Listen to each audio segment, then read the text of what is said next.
Okay. Great. So our next speaker is Jay Patel. Is Jay Patel here? I've never met Jay. Here we are. Brilliant. Come and join me, Jay. So Jay's going to tell us something about measuring the global response to AMR. Is that right? That's right. Brilliant. Right. Well, we're excited to hear it. Thanks, Jay.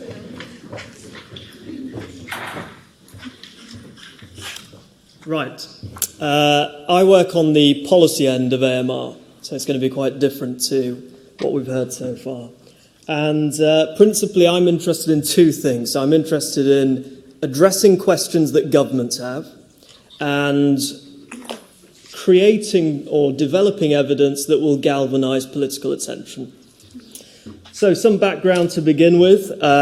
The World Health Organization at the 68th World Health Assembly in Geneva published their Global Action Plan. And that's quite a long, complicated document. But they further clarified that with a document on strategic priorities. And that's important because it's one thing that WHO never do.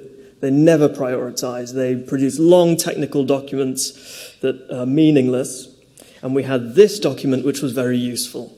And it sort of guided where AMR needed to go. So we've got 4 points: leadership, impact, innovation. And then this fourth point is on monitoring the AMR burden, which of course the Graham study have largely achieved with Seattle IHME. And then the second part, which is monitoring the global AMR response. And that's the bit that we're not comprehensively addressing. So I wanted our group to try and find some answers to that. And that will be the focus of this talk and the research study that's linked. Also at the 68th World Health Assembly, the Global Action Plan encouraged all member states to have, in place within 2 years, national action plans. And we hear a lot about these.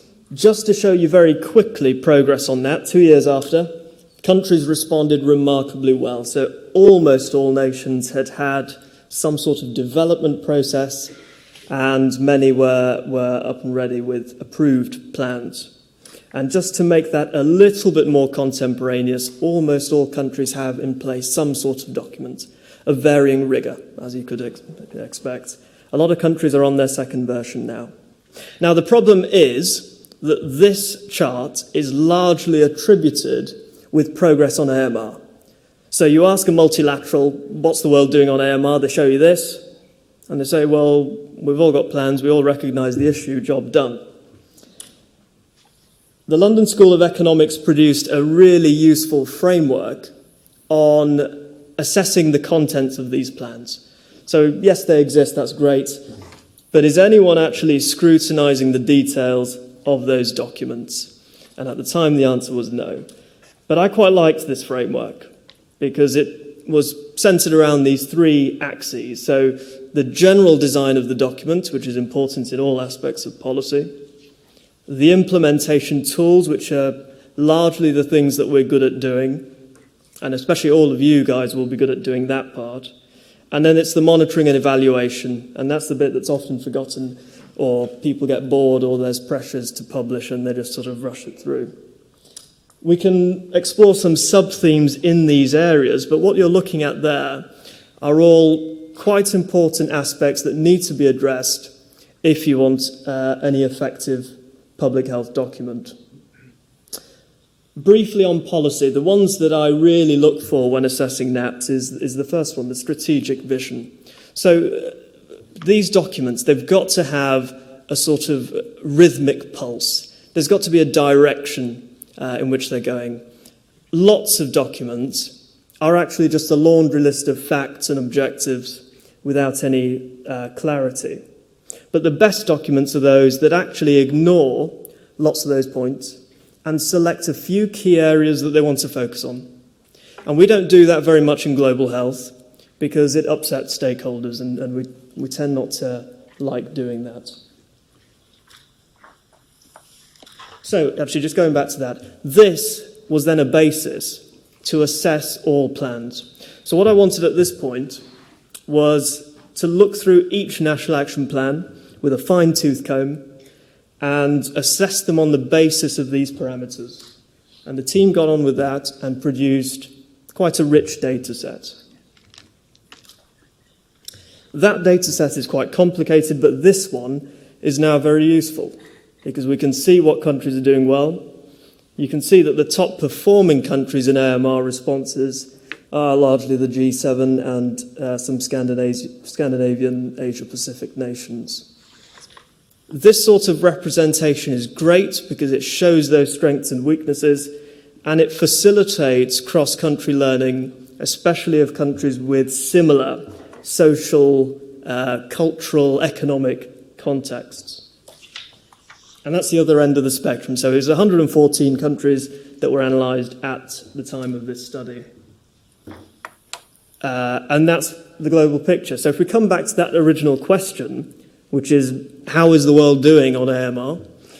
That's probably where we are. And the greens are indicating countries that are thinking about this in a really multi-sectoral way, with sufficient financing.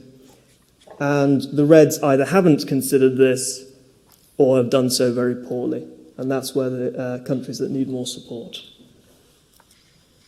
When doing this type of research, one has to decide whether they publish a country leaderboard. WHO certainly don't do that anymore. Some other organisations still do. The risk here is that it can create complacency at the top and panic at the bottom, and often that's not very constructive.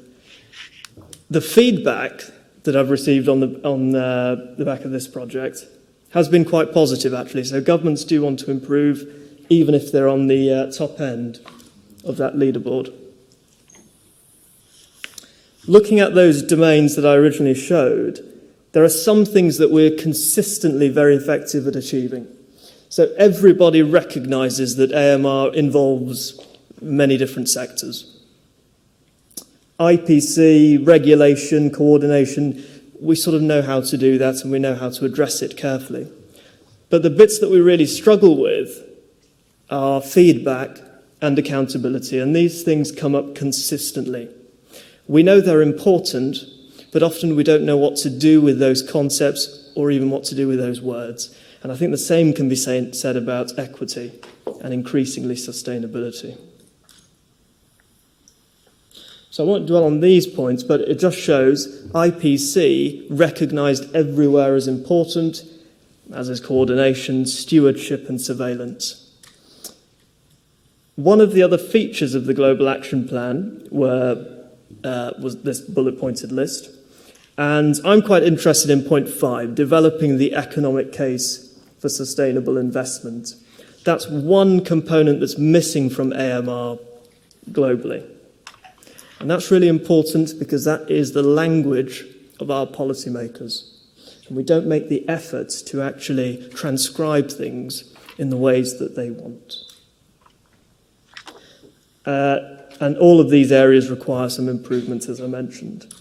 Accountability is particularly important because, as Hoffman showed, one of the Canadian public health lawyers, is that any sort of global accord, treaty, requires accountability as a really central axis for it to be effective. And we really need to think more about this idea. Now, a national action plan is very much a case of presenting a list of bullet points to a government department or ministry and saying we want X, Y, and Z done at this cost with these partners.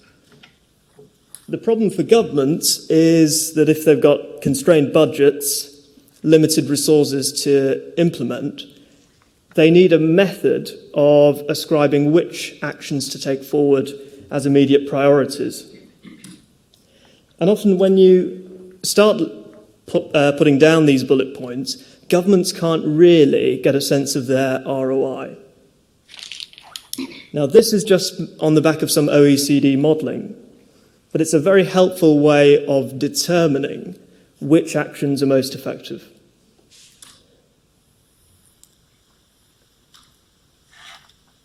I'm just going to move through these swiftly because you see that it's very difficult to predict which interventions are likely to generate those returns.